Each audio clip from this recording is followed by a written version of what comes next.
ओम श्री महागणाधिपते नमो श्रीमात्रे नमः। हरिः ओम अस्मे रुद्रा मे हाना पर्पदा सौव्रत्र हत्यै भरहुतौ सजोखाः जाः शक्को सते स्तुवते धायि वज्र इन्द्रज्येष्ठा अस्माउ अवन्तु देवाः मनोजवं मारुततुल्यवेगं जितेन्द्रियं बुद्धिमतां वरिष्ठं वातात्मजं वारणयूथमुख्यं श्रीरामदूतं शरणं प्रपद्ये।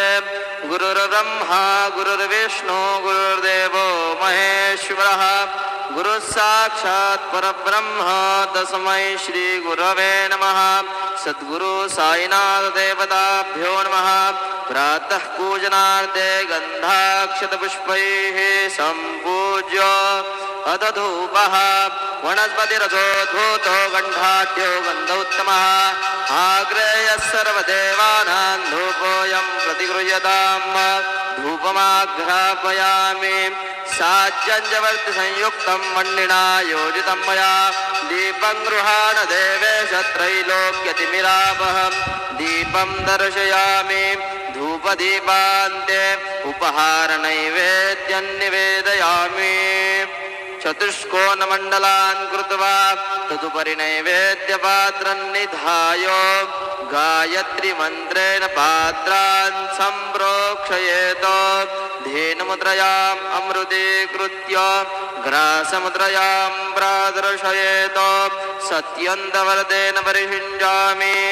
ॐ प्राणाय स्वाहा ॐ अपानाय स्वाहा ॐ व्यानाय स्वाहा ॐ उदानाय स्वाहा ॐ समानाय स्वाहा ॐ ब्रह्मणे नमः। नैवेद्यमध्ये पानीयं समर्पयामि पुनर्नैवेद्यं निवेदयामि। ॐ प्राणाय स्वाहा ॐ अपानाय स्वाहा ॐ व्यानाय स्वाहा ॐ उदानाय स्वाहा ॐ समानाय स्वाहा ॐ ब्रह्मणे नमः। नैवेद्यं निवेदयामि। हस्तप्रक्षालनं समर्पयामि मुखप्रक्षालनं समर्पयामि करोद्वर्धनार्थे चन्दनं समर्पयामि शेषोपचारार्थे प्रार्थना